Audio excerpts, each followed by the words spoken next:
thank you for being with us as we continue our coverage in Georgia. This is the newest trial for Court TV. It's the disguised as suicide murder trial for Susan Embert.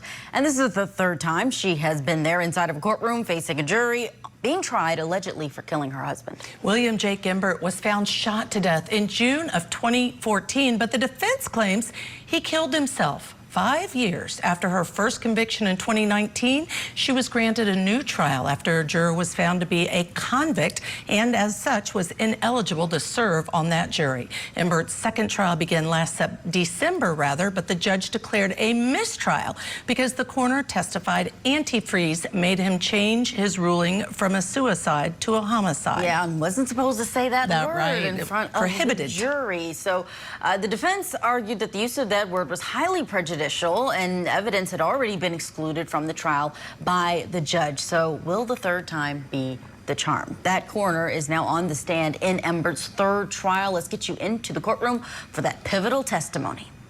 That occurred in 2014, June 28, 2014, involving the death of an individual identified as William Embert. Do you have a recollection of participating in that particular situation? Yes, sir. All right.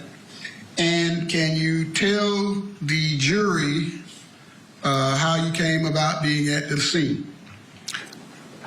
I've got a call from 911 about the death of an individual, a possible gunshot. Once I got a call, then I responded to the scene. All right. And once you got to the scene, what did you do, just generally? Generally, what normally I do when I get out my vehicle, when I get to the scene, is go and speak with the EMS, and then sometimes the law enforcement be there with them, and sometimes they be doing some interviewing, and then the EMS would direct me into the scene of the house or wherever I'm going to. All right. And did you have an occasion to do this at this scene location? Yes, sir. Was that 2407 Hibiscus Road in Albany, Georgia? Yes, sir. Hibiscus Drive. And that location is in Doherty County. Correct. As part of what you do you take steps to make identification of the person that may be deceased? Yes, I do. Do you take photographs? Yes, I do. And Your Honor, with assistance of counsel. Can I approach it? Well, let counsel see. Oh, sure. Got it. All right. And would you take a look at what's been marked for identification as State's Exhibit 44? And do you recognize it? Yes, sir. And can you tell us what it is? This is one of the ID pictures that I took a picture of. All right, so you took that picture of that photo ID identifying the deceased person? Yes, sir. At this time, Your Honor, State would tender to the evidence State's Exhibit 44. No objection, Your Honor. It's admitted.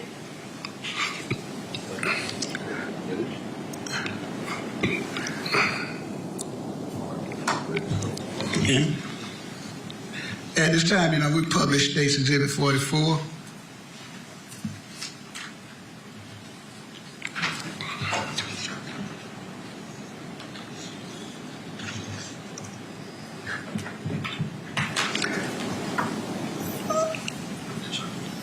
Now, Coroner Fowler, as a result of this particular investigation, did you make an initial determination about manner of death? Yes, I did. And did you initially determine it was a suicide? Correct. I'm going to hand you what's been marked for identification of State's Exhibit. What's the number? 28.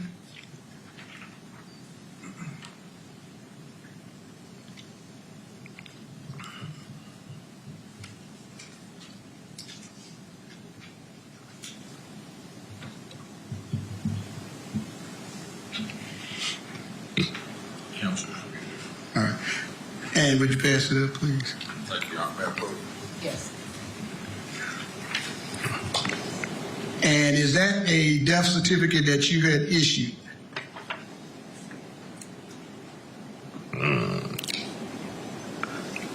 or a copy thereof? Yes, sir. All right. And at this time, the state would tender State's Exhibit 28. No objection. Submitted.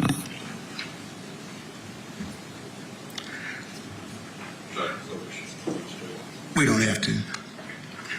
Coroner Fowler, did you subsequently change your determination in this particular instance? You talking about the initial findings? Yes, of suicide. Did you change that? Yes, I did. First of all, is it within your authority to do so? Yes, I can.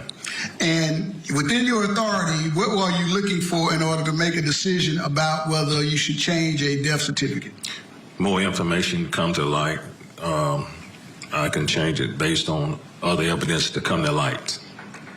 And other evidence can be used, and you have the authority based upon your investigation to make a change if you deem it appropriate. Correct.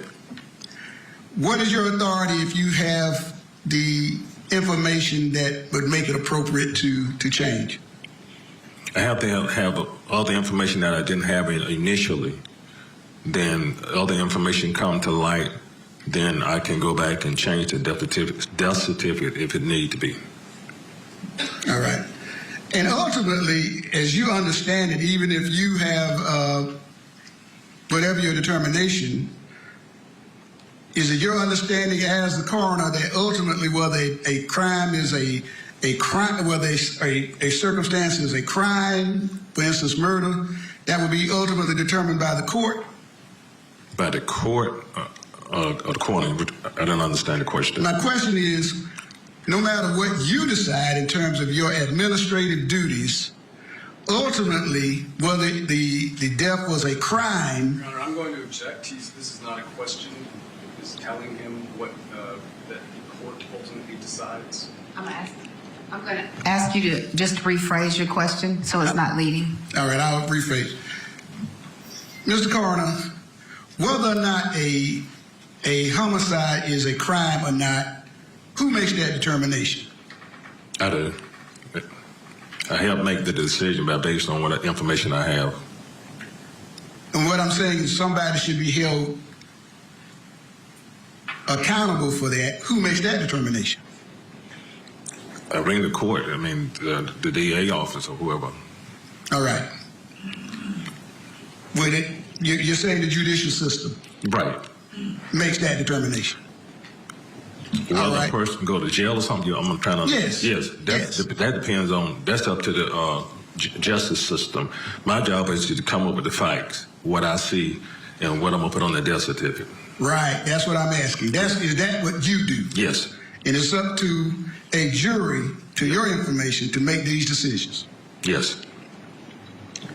Now, in making your decision to change your findings, did you get some new information? Yes, I did. Well, let me ask you this. Well, did you have an occasion to be present during the initial investigation by police officers? Yes, I was at the scene. Yes. You were at the scene. Correct. And did you make some observations at the scene when you were there making your investigation? Yes. Did you have an occasion to observe the defendant here, Susan Embert, at the scene? Yes, sir. You were there and you saw her? Yes, sir. All right. And is she present here in the courtroom now? Yes, she is. And what was the information that she was presenting in your presence to police officers that related to what had happened? She was making a statement while the police was interviewing her when I was walking up, saying that she and we was in the house drinking coffee. He was drinking coffee. She was drinking coffee. And they were sitting at the dining room table, and then her husband went to the back room. They heard a gunshot, and she ran back to the back room and saw him that he had shot at himself. All right. Now, you're saying they. Was she articulating who? Well, her and her son was there standing beside each other. She said, we was in the dining room. She's representing that it was her son and the victim. Correct. That's what she's representing in your presence. Yes. Were present at the time. Correct. And you heard her say this. Yes. All right. And she's telling the law enforcement these things. Correct. And did that figure into your initial determination that it might have been a suicide? Correct. And why was that? Because both of them was in the dining room. He was in the room by himself. That's the only way it could have got shot. If somebody came through the window and shot him. But right that, both of them in the dining room, he in the room by himself, and the gun went off. That's the only conclusion I came up with. Was it a factor, the fact that supposedly the son was there? My interpretation, he was there. All right. And so, did you get information to the effect that that was not true? Later on, yes, I did. Was that part of the factors that went into your decision to change your finding? It throws a red flag up, I'll put it that way. And were there other red flags? Correct. From the other investigation, yes. Other light came to my light from the private investigator, and other information from law enforcement came up later on, yes. Not at that day, but later on. All right. Now, what I wanted to ask you is this. Was there any pressure, you're an elected official, was there any pressure put on you by, number one, the district attorney's office? No, sir. Was there any pressure put on you by the Dougherty County Police Department? No, sir. Was there any pressure put on you by any private investigator to make a change in your decision? No, sir. Was there any pressure by any other individual for you as the elected coroner of Dougherty County to make a change in your decision about your findings? No, sir.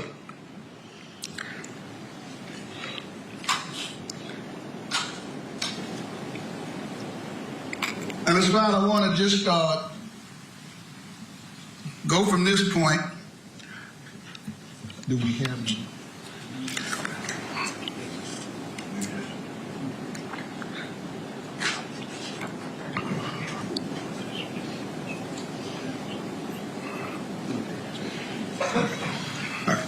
All right. Well, you did in fact issue a new death certificate indicating that it was a homicide. Is that correct? That is correct. All right. And that is what you stand by at this time? Yes, sir. That's what I stand on. All right. The witness is with the court. All right, cross-examination. Yes, sir. And there you have it. The county coroner saying his opinion, it was a homicide. Now, what are they going to do on cross-examination? That is where we are going to head next. We're going to pause it right there, and then we will watch that cross-examination by the defense. And also, we're following this story out on the West Coast. Ashley Buzzard was back in court today in connection with the murder of her 9-year-old daughter, Melody. We have the details about what happened inside of that courtroom when Court TV Live returns.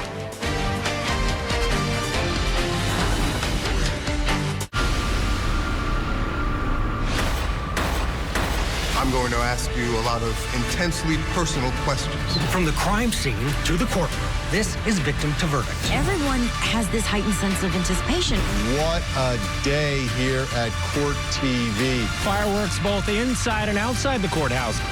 Let the cameras roll.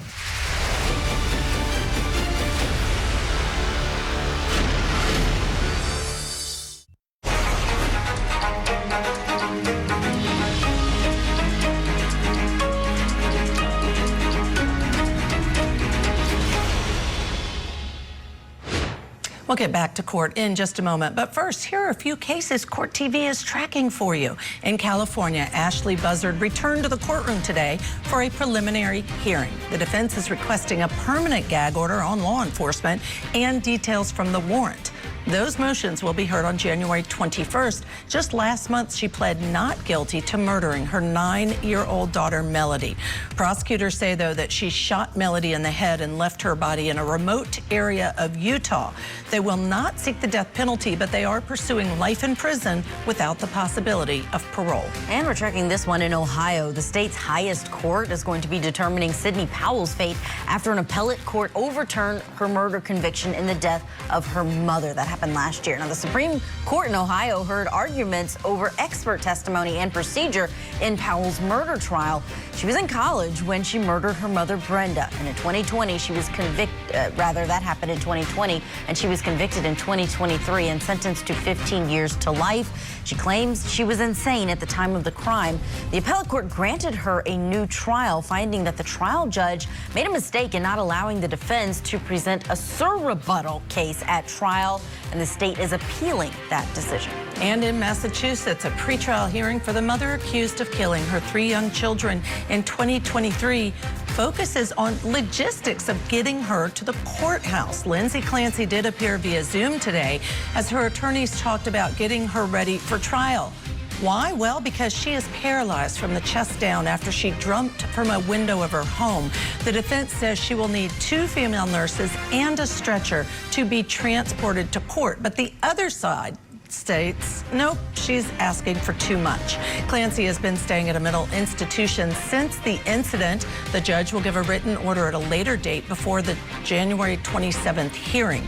Clancy's murder trial is set for July of this year. We'll keep you updated on all of those cases. For now, let's get back to Georgia. We're listening to testimony in the 3rd trial for an accused wife, Susan Embert. The coroner is someone who's on the stand now. Their testimony the last time led to a mistrial. Let's listen in to how this coroner is handled on cross.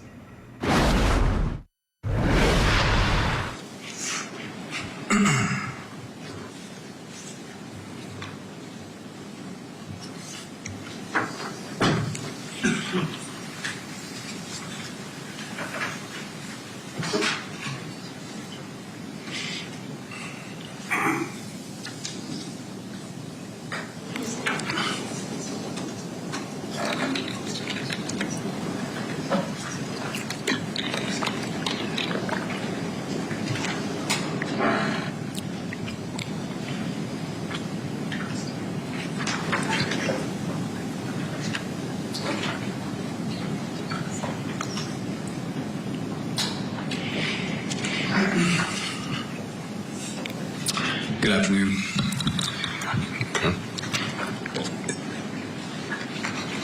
So let me just get the timeline correct. You arrived at the scene at what time?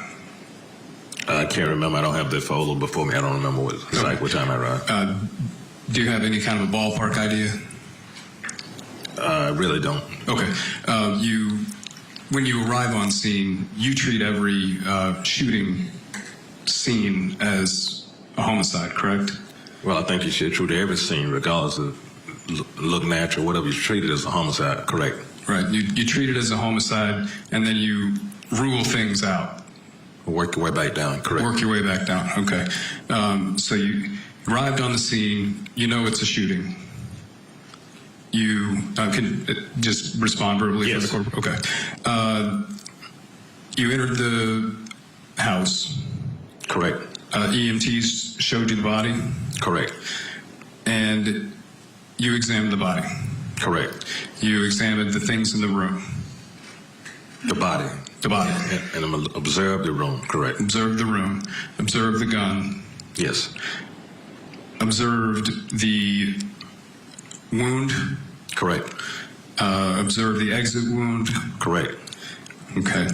And all this time, we're going from homicide, ruling out homicide, accident, you end up on suicide, correct? Correct. Okay.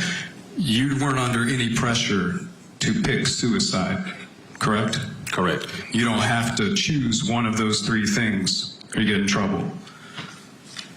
I mean, I can choose, right. I can choose homicide, suicide, or undetermined. Yes. So you can choose undetermined.